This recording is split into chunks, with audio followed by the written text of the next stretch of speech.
Download aplikasi Tarbiyah Sunnah di handphone Anda. Tersedia di Google Play dan App Store. Assalamualaikum warahmatullahi wabarakatuh. Alhamdulillah. Wassalatu wassalamu ala Rasulillah.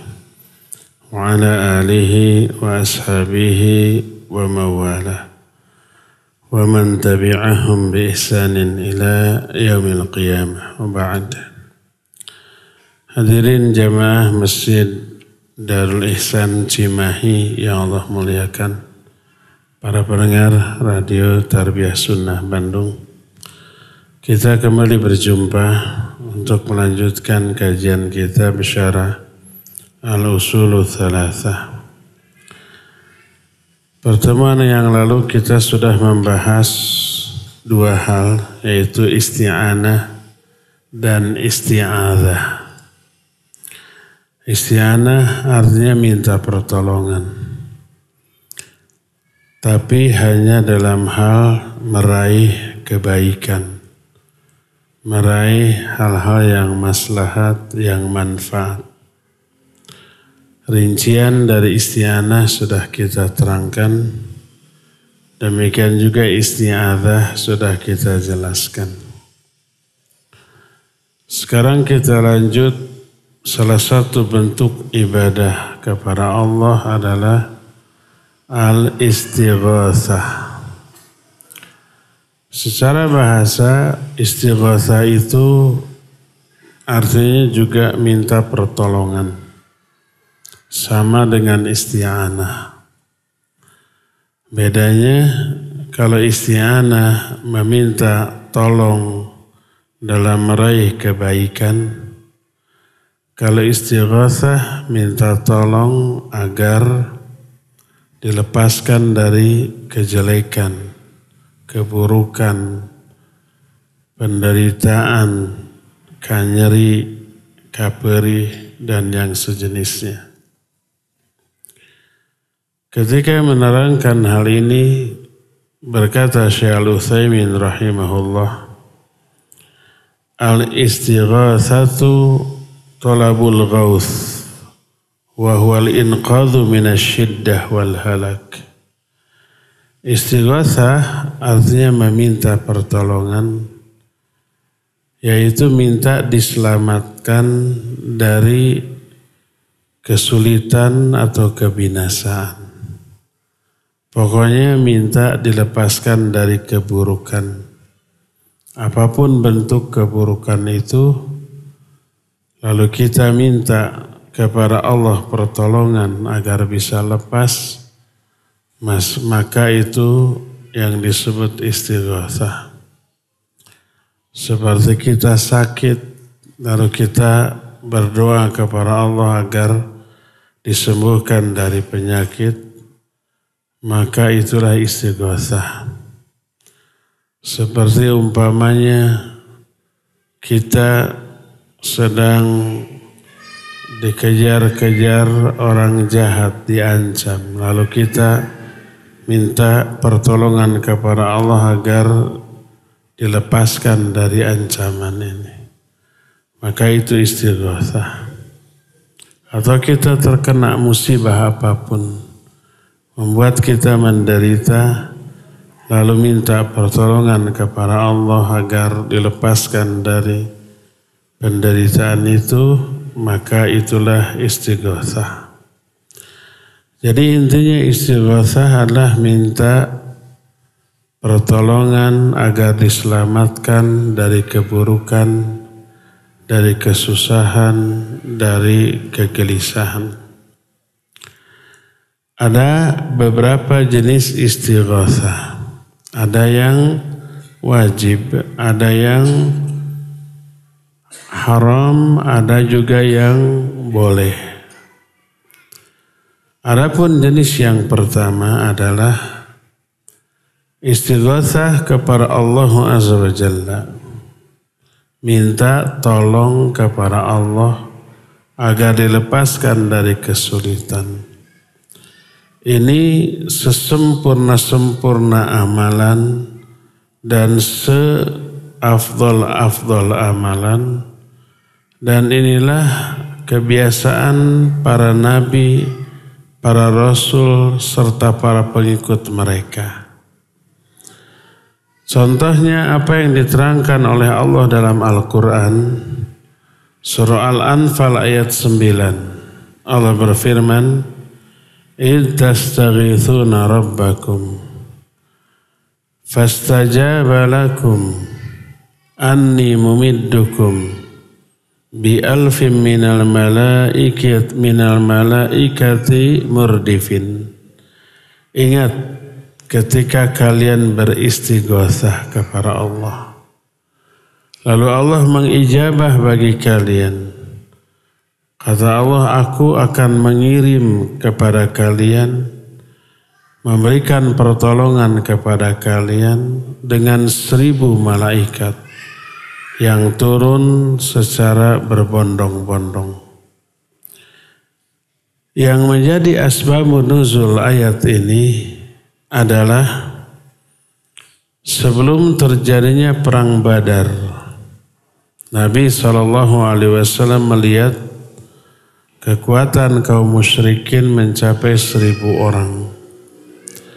Sedangkan beliau dan pasukannya hanya 300 belasan orang, sekitar 313 orang.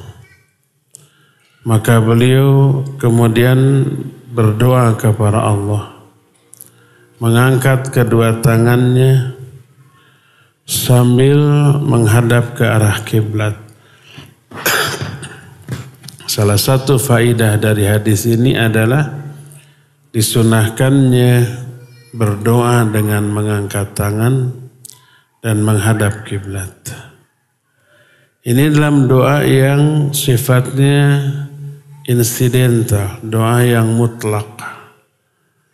Adapun doa-doa yang muqayyad, maka tidak ada syariat mengangkat tangan. Seperti umpamanya mau tidur berdoa, bangun tidur berdoa, masuk keluar rumah, masuk keluar WC berdoa, itu tidak, itu disebut doa muqayyad. Muqayyad itu yang terikat dengan hal tertentu, baik dengan amalan, dengan waktu, dengan momen tertentu, itu muqayyad. Yang muqayyad tidak disyariatkan mengangkat kedua tangan.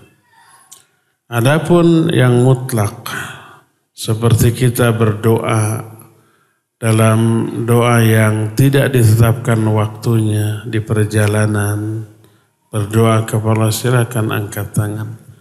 Antara azan dengan qomat, silakan angkat tangan. Nah, Nabi SAW menghadap kiblat, mengangkat kedua tangan, lalu berkata, Allahumma anjizli ma wa'antani. Allahumma in tahlik hadhil asabah min ahlil Islam la tu'bad fil ard. Ya Allah, tunaikan janjimu kepadaku.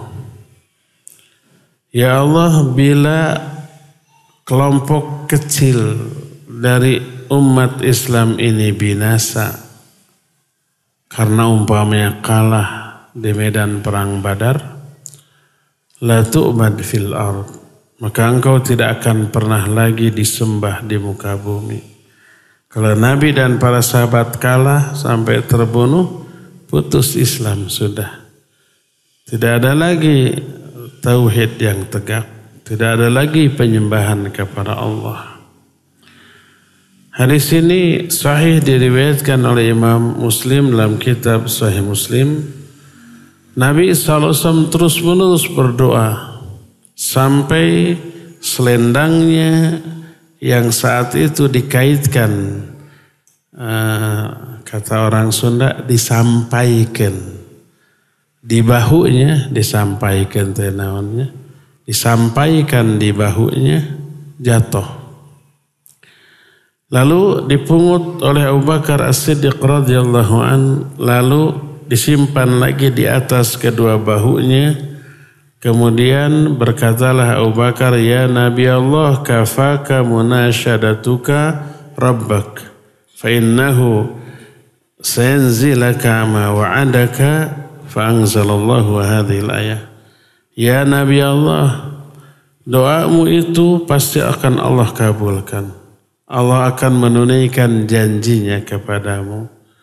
Maka berdasarkan peristiwa ini turunlah ayat ini, id tastaghithuna rabbakum fastajaba lakum anni mumiddukum bi alfin minal malaikati murdifin. Ingat ketika kalian beristighotsah. Istighotsah artinya meminta pertolongan agar dilepaskan dari kekalahan, dari tekanan dari orang-orang musyrik yang akan menggempur mereka dengan 1000 orang pasukan. Lalu fastajaba lakum, Allah mengijabah doa kalian. Anni mumiddukum bi alfin minal malaikati murdifin, kami akan mengirim 1000 malaikat. 1000 musuh, 1000 malaikat. Jangankan 1000 malaikat, 1 malaikat aja sudah bisa. Ini 1000 malaikat. Pantas apabila kaum muslimin saat itu menang ketika perang melawan orang-orang kafir. Inilah istighatsah kepada Allah. Dan ini seafdol-afdol amalan, sesempurna-sempurna amalan. Jadi kalau kita ditimpa kesulitan, apapun bentuk kesulitan itu, fisik ataupun psikis, masalah ekonomi ataupun masalah sosial yang membuat kita sedih, stres, depresi, resah, gelisah, risau, galau, jangan lupa kita punya Allah yang mengatur seluruh kehidupan kita, seluruh urusan dalam kehidupan kita. Yang memberi masalah, yang memberikan penderitaan, yang memberikan kesulitan adalah Allah, maka Allah pula lah yang akan mengangkat kesulitan itu dari diri kita. Ya. Allah memberikan kesulitan, penderitaan, mungkin sebagai azab atas kesalahan dan dosa kita, mungkin sebagai ujian bagi kita. Makanya tetap mintalah kepada Allah Azza wa Jalla. Inilah istighatsah yang pertama. Istighatsah yang kedua ini yang haram, bahkan bisa jatuh ke dalam syirik besar. Yaitu al-istighatsatu bil amwat atau bil ahya ghairal hadirin al-qadirina alal ighatsah, fahadha syirkun li'annahu la yaf'aluhu illa man ya'taqidu anna lihaula'i tasarrufan khafiyyah fil kauni fayaj'alu lahum hadhan minar rububiyyah. Kedua, istighatsah atau minta tolong agar dilepaskan dari kesulitan kepada orang yang sudah mati atau orang yang masih hidup tapi tidak ada di hadapan kita, mungkin ada di luar kota atau bahkan di luar negeri, tapi dianggap diyakini mampu memberikan pertolongan yang kita minta.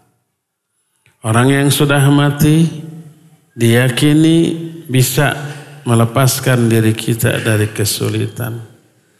Umpamanya ya, kita sakit, ke dokter sudah nggak sembuh-sembuh, datang ke kuburan, Mbah, Aki, Eyang, sembuhkan saya dari penyakit ini. Ini istighatsah kepada orang yang sudah mati. Atau kepada orang yang masih hidup tapi berada di tempat yang jauh. Lalu kita ngagerendeng, ngagerentes, ngaharewas. Aki nu aya di Sukabumi umpamana wae. tidak telepon, tidak WA. Beda kalau WA atau telepon, akhirnya kemudian mengirim obat atau mengirim uang ke dokter, itu beda lagi. Ya. Tapi ini mah langsung. Maka ini syirik besar. Kenapa? Karena tidaklah orang itu melakukan demikian kecuali dia meyakini bahwa orang yang sudah mati itu memiliki kemampuan tersembunyi di alam ini. Memiliki kemampuan rububiyah seperti yang dimiliki oleh Allah. Maka ini syirik di bidang rububiyah, selain syirik juga di bidang al-uluhiyah.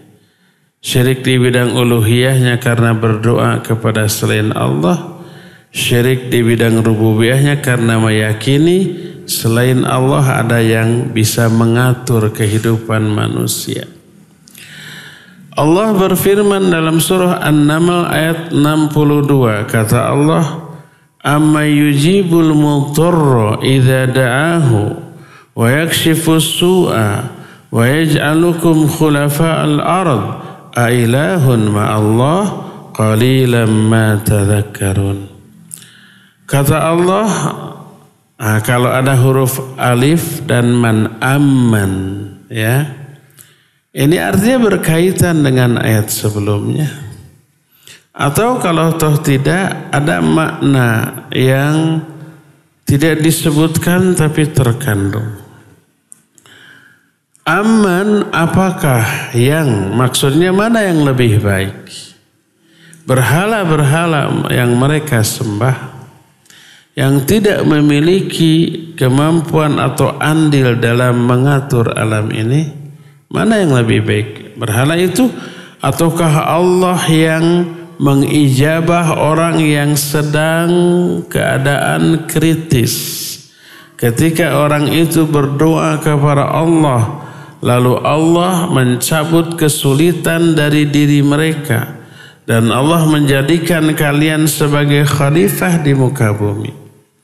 Mana yang lebih baik, Allah yang demikian atau berhala yang gak bisa apa-apa?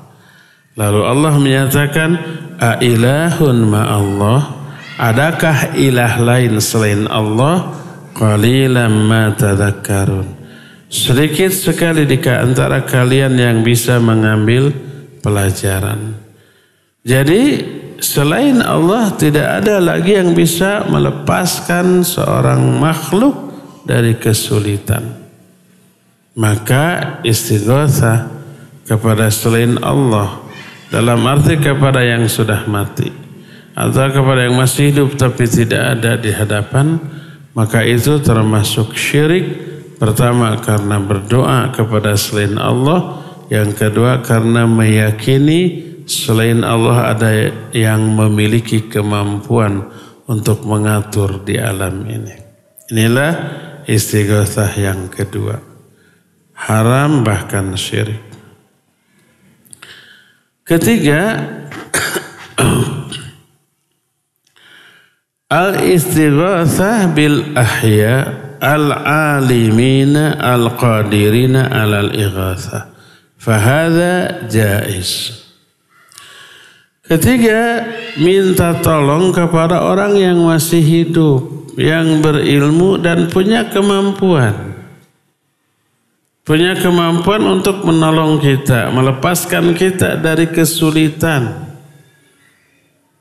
Orangnya masih hidup, ada di hadapan kita dan mampu memberikan pertolongan, ini boleh.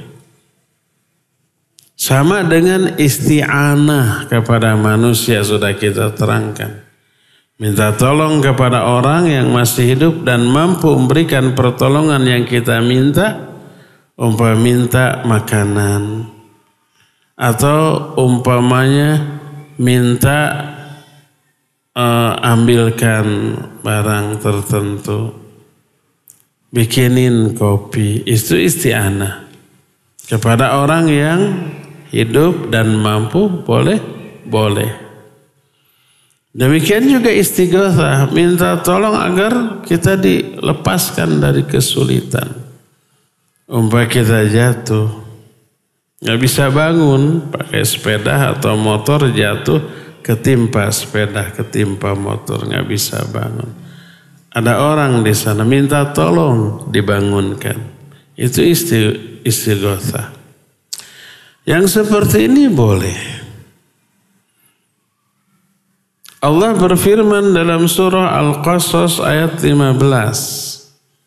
Ketika Nabiullah Musa alaihissalatu wassalam melihat ada kawan satu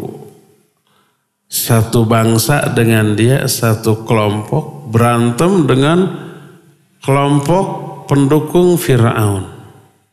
Gelutah. Kawannya ini minta bantuan, kadesek merenya kalah. Minta bantuan kepada Nabi Musa. Ini disebut istighotsah.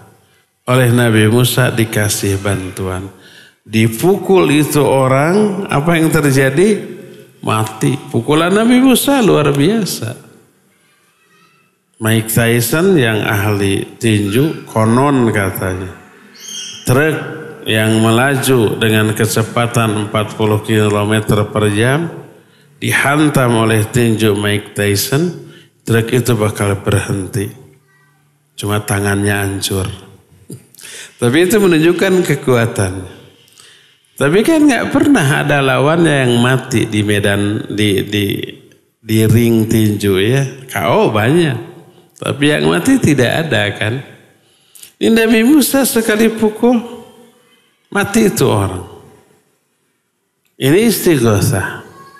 Allah berfirman dalam surah Al-Qasas 15. فاستغاثه الذي من شيعته على الذي من عدوه فوكزه موسى فقضى عليها. Maka kawannya yang sedang berantem tadi istighotsah kepada Musa, minta tolong dibantu dari serangan musuhnya nih. Maka oleh Nabi Musa dibantu, ditolong. Fawakazahu, dipukullah orang itu oleh Musa, faqadha alaih, qaid seketika itu juga ya. Jadi minta bantuan, minta tolong agar kita dilepaskan dari kesulitan dibolehkan. Kita sakit datang ke dokter, minta tolong agar diobati, boleh. Kita sakit atau pegel-pegel gitu, datang ke tukang pijit. Kemudian minta dipijit, akhirnya fresh lagi. Boleh? Boleh, cuma bayar. Ke dokter juga bayar. Maka itu istighotsah yang dibolehkan. Inilah istighotsah yang ketiga. Keempat, al-istighotsah bihayyin ghaira qadirin min ghairi ayyataqida anna lahu quwwah khafiyah. Keempat, istighotsah kepada yang hidup tapi dia tidak mampu memberikan pertolongan yang diminta tanpa ada keyakinan orang ini memiliki kekuatan tersembunyi. Enggak. Contoh umpamanya orang yang sedang tenggelam. Nyebur dia ke kolam, disangkanya deet, dangkal, sebab kelihatan dasarnya tuh. Kalau kelihatan dasar paling sabujal, gujubar teh. Aripek teh 3 meter, karbek. Tapi di sampingnya ada orang yang lumpuh, lalu minta tolong saya.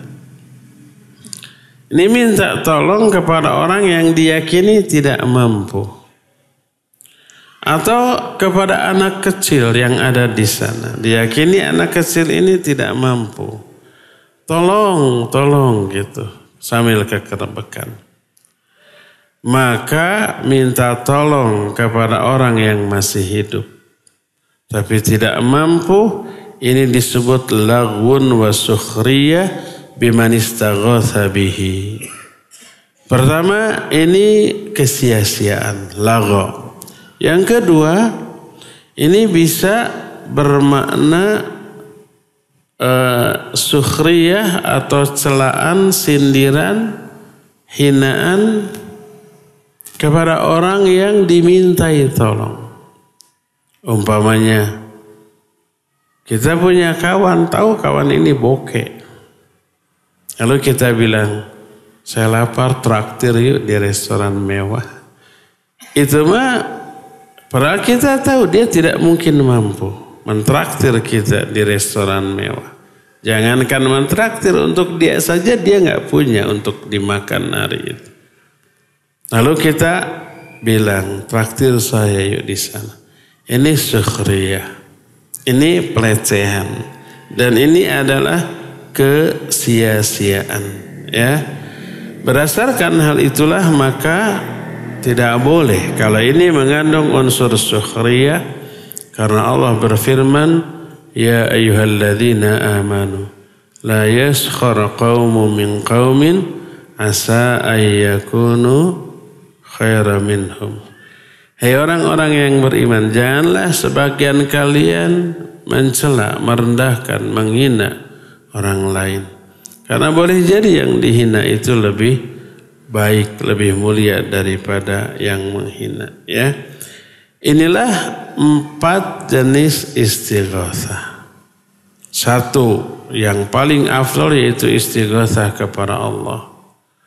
Yang kedua haram bahkan syirik yaitu istighatsah sudah mati atau orang yang masih hidup tapi berada jauh. Yang ketiga boleh jaiz yaitu istighatsah kepada orang yang hidup dan mampu memberikan pertolongan yang kita minta. Seperti kita jatuh nggak bisa bangun, minta tolong ke orang untuk dibangunkan. Seperti kita sakit dan tidak bisa menyembuhkan diri sendiri, datang ke dokter atau ke terapis untuk disembuhkan. Maka itu dibolehkan. Dan yang keempat tadi adalah kesia-siaan. Inilah penjelasan tentang istighatsah. Kita teruskan 2 jenis ibadah lain. Jenis ibadah lain adalah az-zabah. Makna az-zabah menyembelih. Menyembelih ibadah? Ya, ibadah. Allah berfirman, "Qul inna salati wa nusuki wa mahyaya wa mamati lillahi rabbil alamin la syarikalah. Fassalli li rabbika wanhar." Salatlah kalian dan menyembelihlah, ya. Menyembelih ibadah. Cuma yang dimaksud menyembelih ibadah ini adalah izhaqur ruh bi iraqatid dam ala wajhin makhsusin, yaitu mencabut ruh binatang dengan cara mengalirkan darah dengan cara-cara yang khusus. Caranya nggak bisa sembarangan. Cara khusus itu cara syar'i. Dan ini menyembelih binatang ini ada rincian dari aspek hukumnya. Pertama, menyembelih dengan makna ibadah, yaitu pertama dalam rangka melaksanakan perintah Allah Azza wa Jalla untuk mengagungkan Allah yang menyuruh kita untuk menyembelih. Dan ini tidak boleh ditujukan kecuali kepada Allah Azza wa Jalla dengan cara-cara yang disyariatkan. Menyembelih untuk selain Allah ini syirik besar. Apa dalilnya? Pertama, surah Al-An'am ayat yang ke-162-163.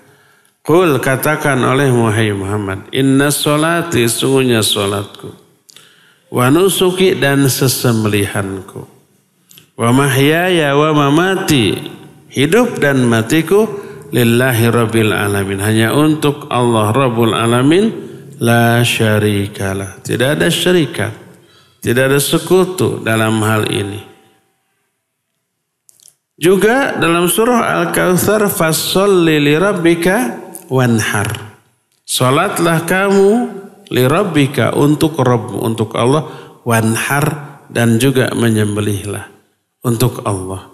Dua ayat tadi selalu menyandingkan antara sholat dengan menyembelih.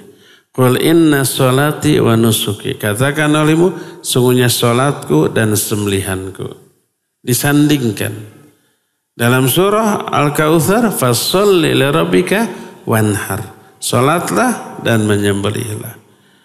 Ini menunjukkan dua-duanya hanya boleh ditujukan kepada Allah dengan makna niatnya untuk melaksanakan perintah Allah. Apapun bentuk atau syariat penyembelihan itu, baik kurban ataupun akikah ataupun menyembelih seperti dam, ya, seperti kalau kita umroh atau haji lalu melanggar larangan ihram lalu terkena dam, maka menyembelih. Pertama, Allah yang perintahkan. Yang kedua, dilaksanakan menurut syariat yang Allah tetapkan tentang tata cara menyembelih. Wajib menyebut nama Allah ketika menyembelihnya. Maka menyembelih dengan makna seperti itu adalah ibadah. Dikiaskan kepada penyembelihan adalah semua bentuk pengorbanan walaupun tidak disembelih. Kalau umpama ada binatang yang ketika dibunuh dipersembahkan, walaupun dibunuhnya itu tidak dalam bentuk disembelih, karena tidak semua binatang bisa disembelih. Seperti ikan tidak harus disembelih, seperti belalang. Nah, bahkan kalau toh berkurban dengan sesuatu yang tidak ada nilai, tidak ada harganya, tapi kurban itu ditujukan untuk selain Allah, maka itu syirik.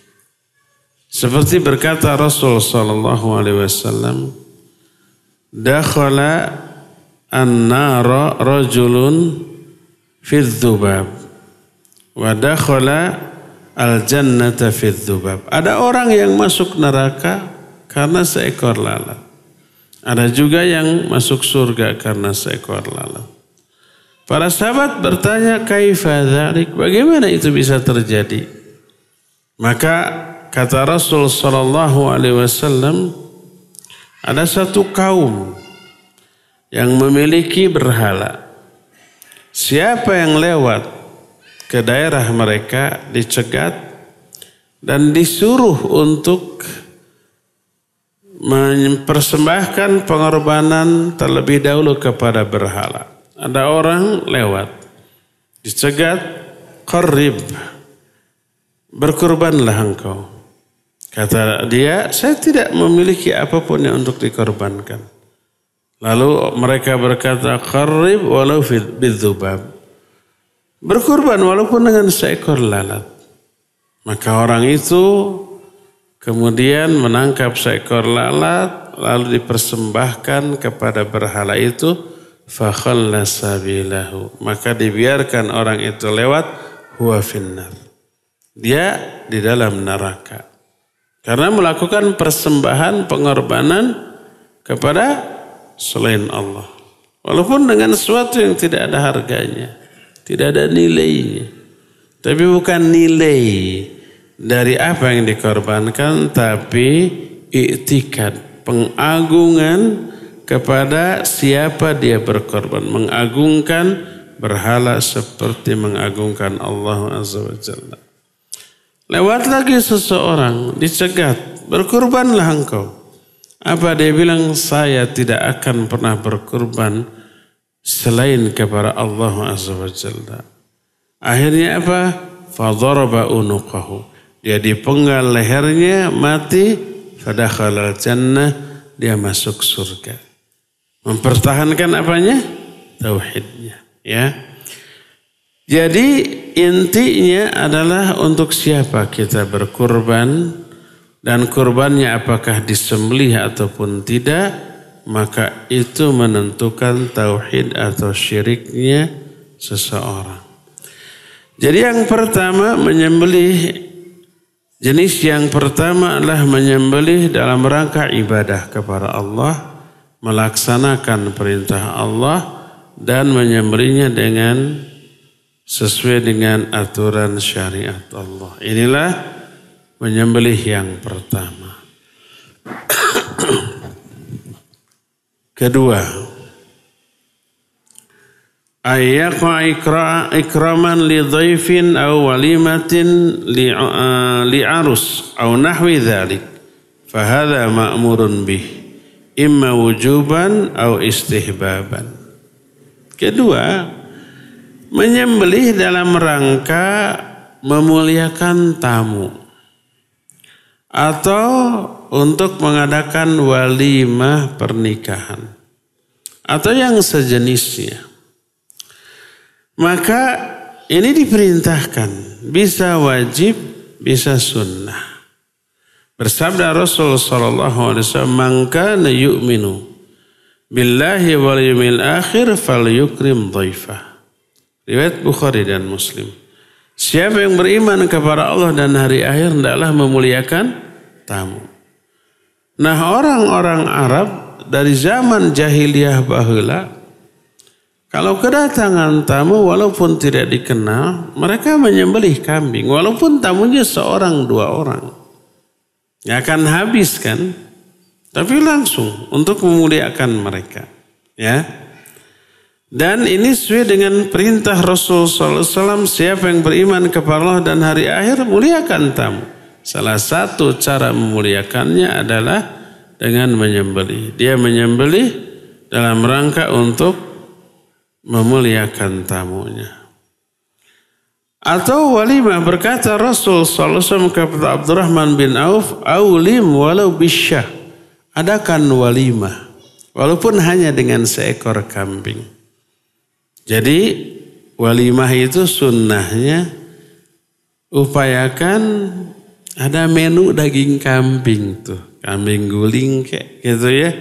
Atau apa, karena sekarang mah nggak harus masak sendiri, tinggal pesan saja, pesan 5 ekor kambing guling pada walimah saya, gitu ya, bisa tuh, itu sunnahnya, karena Nabi SAW menyatakan aulim walau bisyah, walimahlah engkau, walaupun hanya seekor kambing, ya, bukan berarti terlarang atau bid'ah. Kalau nggak ada kambing, ini mah bid'ah walimah teh. Yang ada ikan, sapi, ayam gitu ya. Kambingnya mana? Enggak. Karena ini tidak diharuskan untuk dengan seekor kambing. Tapi apabila ada kambing, maka itu afdal. Jadi menyembelih kambing untuk sesuatu yang disyariatkan. Seperti memuliakan tamu atau seperti walimah, termasuk walimatus safar. Kalau seorang pulang dari safar, haji, umroh atau safar lainnya yang secara syar'i mubah minimalnya, apalagi yang sunnah, seperti haji atau umroh. Pulangnya disunnahkan mengadakan menyembelih seekor kambing, dipasak, makan bareng-bareng ya. Maka itu boleh dan bernilai ibadah karena melaksanakan syariat. Rasulullah SAW menyatakan, "Man kana yu'minu billahi wal yawmil akhir falyukrim dhaifah." Dan cara muliakan tamu dengan menyembelih kambing atau menyembelih ayam, maka boleh. Demikian juga walimah. Demikian juga walimatus safar, kita pulang dari safar, maka dianjurkan. Inilah sesembelihan yang kedua. Ketiga, ayyaqa ala wajhi tamattu bil akli awil ittijari bihi wa nahwi dhalik. Fahadha min qismil mubah. Fal aslu fihi al-ibahah. Ketiga, menyembelih hanya dalam rangka ingin makan enak. Untuk dimakan. Saya ingin makan enak, beli kambing, sembelih. Boleh? Maka ini termasuk perkara yang mubah. Karena untuk itulah binatang ini Allah ciptakan. Salah satunya selain untuk ditunggangi, juga untuk dimakan dagingnya setelah disembelih. Allah berfirman dalam surah Yasin ayat 71 dan 72, awalam yarau anna khalaqna lahum mimma amilat aydina an'aman fahum laha malikun wa dhallalnaha lahum faminha rakubuhum wa minha ya'kulun. Tidakkah mereka melihat bahwa kami telah menciptakan binatang-binatang ternak yang kami ciptakan dengan tangan-tangan kami dan mereka memilikinya, dan kami tundukkan binatang itu untuk mereka, maka di antara binatang itu ada yang mereka tunggangi dan ada juga yang mereka makan. Jadi binatang itu segede sekuat apapun Allah tundukkan untuk manusia. Kuda kalau umpamanya berantem sama orang 1 lawan 1 kalah kita. Kuda lebih kuat. Sekali tendang juga kita bisa pingsan. Ada yang mati? Ada. Seorang sahabat ketika wukuf di Arafah, dia berdoa di atas kudanya, lalu kudanya itu meringkik, lalu jatuh, lalu terinjak, mati itu. Apalagi kebo. Apalagi gajah. Tapi semua ditundukkan oleh Allah bagi manusia. Di antara binatang itu ada yang dijadikan binatang tunggangan, kendaraan. Ada juga yang mereka makan. Ya. Dan ini dibolehkan. Umpamanya kita menyembelih binatang sekedar untuk menikmati rasa dagingnya, maka dibolehkan. Ini perkara jaiz, mubah. Menyembelih karena untuk makan enak, maka ini dibolehkan. Ya. Itulah 3 jenis sesembelihan. Jadi pertama, sesembelihan dalam rangka ibadah hanya boleh kepada Allah, tidak boleh kepada selain Allah. Ya. Seperti umpamanya dulu, entah mungkin sekarang masih gitu ya. Ketika mau bangun rumah, bangun bangunan tinggi, membangun jembatan, ada ritual apa? Menyembelih, lalu si kepala binatangnya di apa? Dikubur. Apa tujuannya? Untuk persembahan kepada sang penunggu tempat itu biar tidak ganggu, gitu kan? Itu syirik besar. Karena apa? Menyembelih untuk Allah, untuk selain Allah, dan memiliki keyakinan bahwa orang yang sudah mati atau bangsa jin bisa memiliki kemampuan untuk mengatur kehidupan manusia. Itu syirik. Inilah 3 jenis sesembelihan. Satu lagi. Nazar. Salah satu di antara jenis ibadah adalah nazar. Apa arti dari nazar? Makna nazar diterangkan oleh para ulama adalah nazar itu ilzamul insan nafsahu bisyai'im ma. Seseorang mewajibkan atas dirinya sesuatu yang tadinya tidak wajib secara syar'i. Hukum nazar, sebagian ulama menyatakan makruh, sebagian lagi menyatakan haram. Kenapa? Karena Nabi SAW melarang hal itu. Melarang orang untuk bernazar. Kata beliau, innahu la ya'ti bi khairin wa innama yastakhriju bihi minal bakhil. Yastakhrajuhu bihi minal bakhil. Nazar itu tidak mendatangkan kebaikan. itu hanyalah sesuatu yang dipaksa dikeluarkan dari orang bakhil. Jadi orang umpamanya sakit, lalu dia bernadar, kalau saya sembuh, saya mau sedekah ke masjid.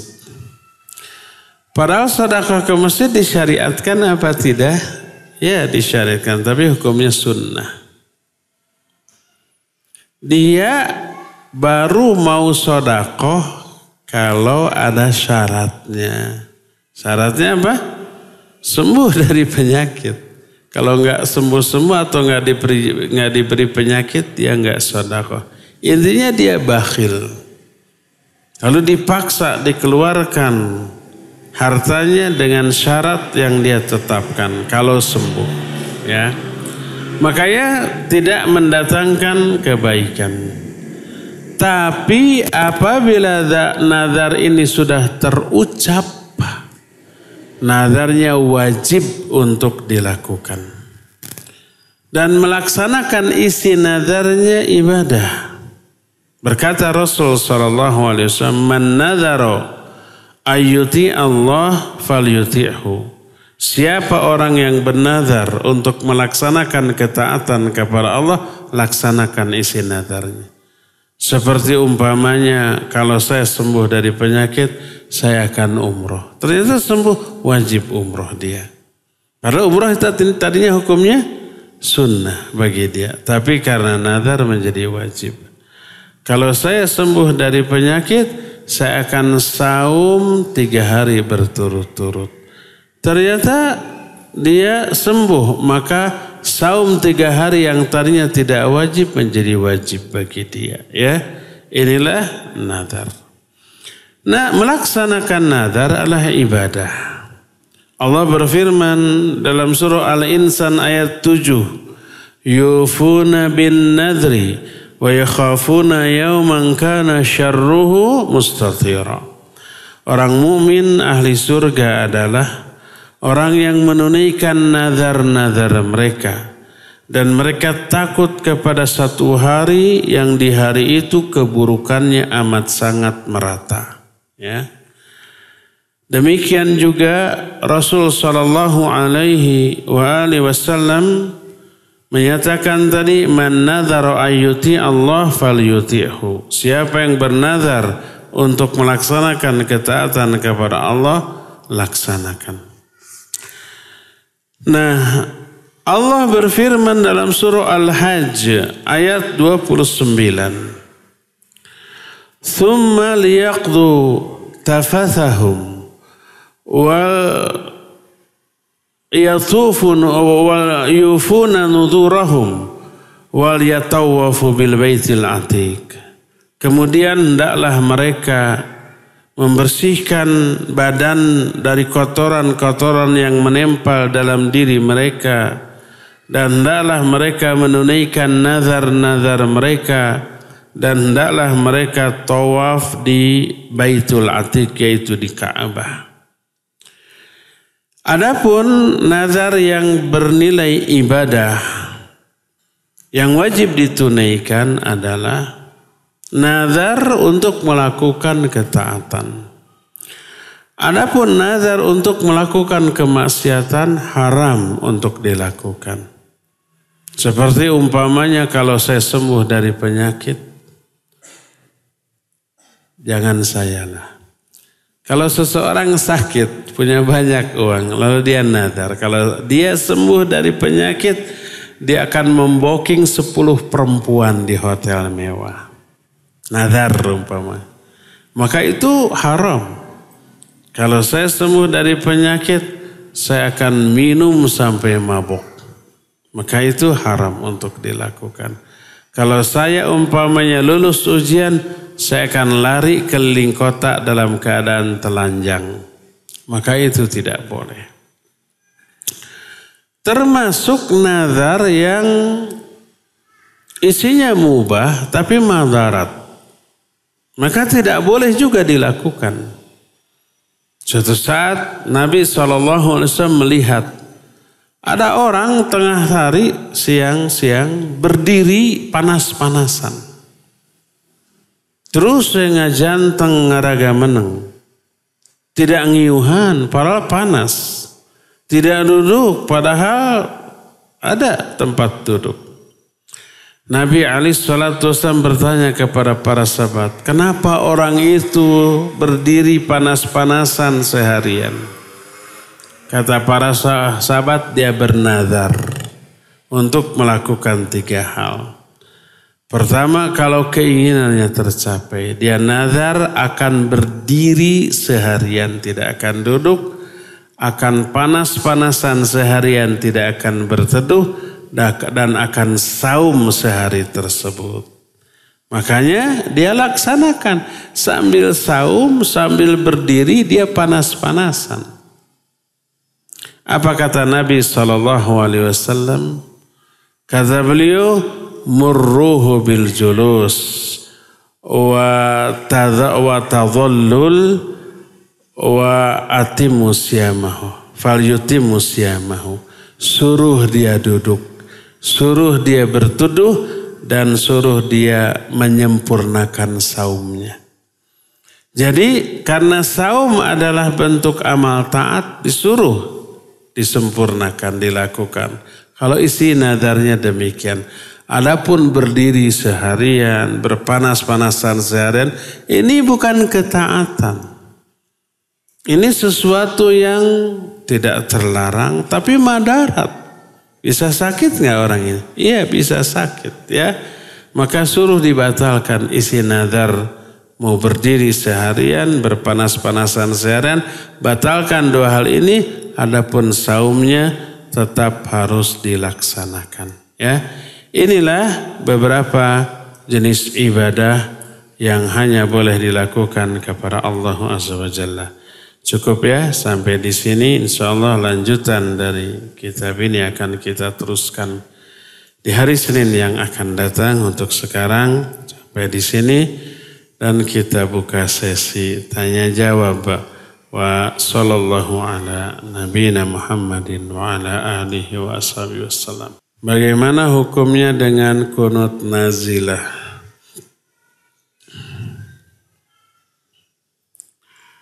Ana pernah dengar dari seorang ustadz bahwa kunut nazilah hanya boleh dilakukan jika diperintahkan oleh pemimpin. Lalu apakah salah jika kita melakukannya sendirian? Contoh untuk mendoakan Palestina. Ya, pertama kunut nazilah itu instruksi pimpinan. Nabi SAW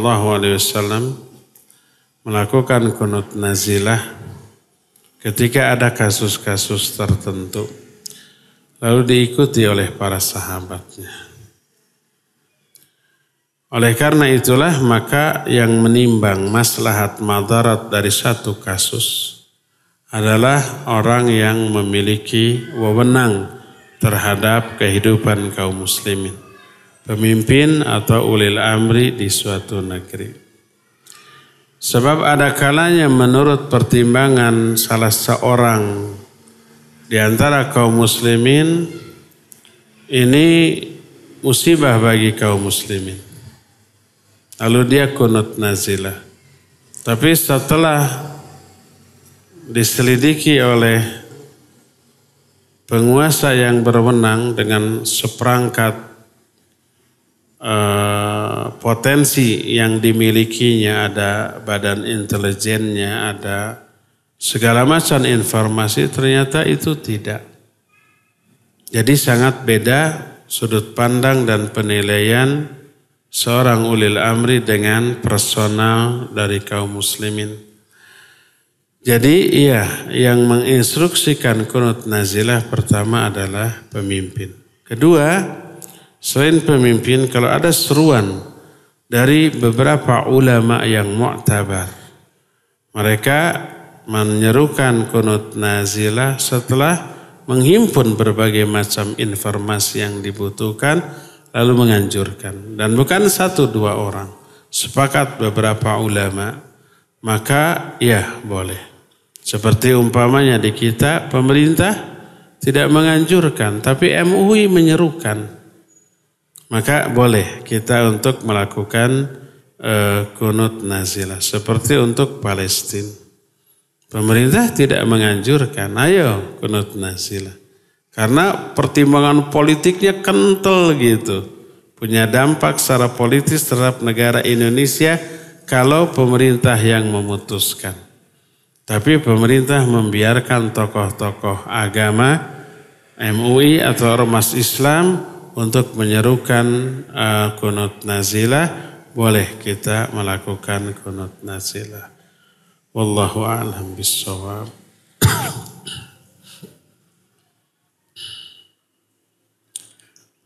Mana yang harus saya utamakan? 1.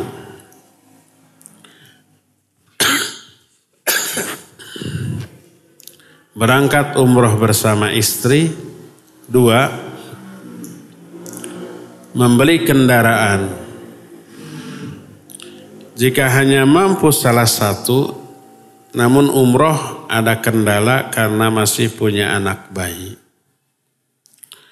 Pertama, kalau umrohnya pertama kali, dia punya kemampuan, wajib bagi dia untuk menunaikan umroh. Kalau belum mampu haji, tapi mampunya umroh, wajib bagi dia. Berangkatlah umroh. Kalau masih punya bayi, ya suami dulu sendirian, istri nanti ya. Nanti di depan Ka'bah, silakan berdoa minta kendaraan. Boleh minta kendaraan, boleh. Kalau kendaraan itu maslahat bagi kita. Dalam arti bisa menunjang kegiatan dakwah, kegiatan ibadah, kegiatan amal soleh, iya boleh. Allah mudahkan kami memiliki kendaraan untuk menopang ibadah, amal soleh, dakwah dan seterusnya, boleh ya. Insya Allah doa di sana dikabul. Jadi dua-duanya dapat umroh. Terlaksana, punya mobil juga bisa. Ini ada orang punya uang untuk membeli mobil bekas. Waktu itu sekitar 60 jutaan. Tapi kemudian apa yang terjadi? Orang tuanya ingin umroh. Dia sih udah haji, udah umroh. Orang tuanya ingin umroh. Apa yang terjadi? Yang terjadi uang 60 juta itu dipakai untuk mengumrohkan kedua orang tua. Cukup waktu itu 60 juta berdua. Kendaraannya nggak jadi dia beli. Berangkatlah. Orang tuanya itu mungkin orang tuanya tahu anaknya punya uang untuk beli mobil karena perlu. Wallahu a'lam, mungkin di sana berdoa atau apa. Pulang dari sana nggak sampai 3 bulan saat itu dia punya rezeki dan bisa membeli mobil baru yang langsung dari dealer. Bukan bekas lagi itu ya. Kontan. Allah Azza wa Jalla mengganti apa yang dia sedekahkan untuk orang tuanya umroh ya, langsung dibayar dengan yang berlipat. Tadinya hanya punya budget untuk mobil bekas, ternyata bisa membeli mobil baru ya. Berangkatlah umroh, istri tinggal dulu karena masih punya bayi. Nanti insya Allah pulang umroh, mobil dapat, tahun depan bisa berangkat haji dengan istrinya. Terakhir. Assalamualaikum warahmatullahi wabarakatuh. Waalaikumsalam warahmatullahi wabarakatuh. Terima kasih Ustaz sudah mempersilakan bertanya. Sama-sama. Dulu saat saya masih sekolah, di sekolah saya biasa mengadakan doa bersama sebelum ujian nasional. Dengan doa agar dimudahkan saat melaksanakan ujian. Lalu pihak sekolah menamakannya dengan acara istighotsah. Apakah penggunaannya sudah benar? Terima kasih. Yang lebih tepat isti'anah. Karena berdoa sebelum ujian itu meminta pertolongan untuk meraih kebaikan. Bisa dimudahkan menjawab soal, nilainya bagus ya, lulus. Itu minta kebaikan atau minta dilepaskan dari kesulitan? Minta kebaikan. Maka itu bukan istighotsah tapi isti'anah. Tapi boleh. Dua-duanya boleh.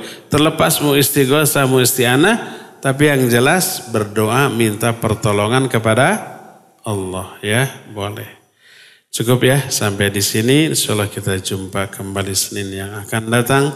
Subhanakallahu bihamdika asyhadu an la ilaha illa ant astaghfiruka wa atubu ilaik walhamdulillahi rabbil alamin. Wassalamualaikum warahmatullahi wabarakatuh.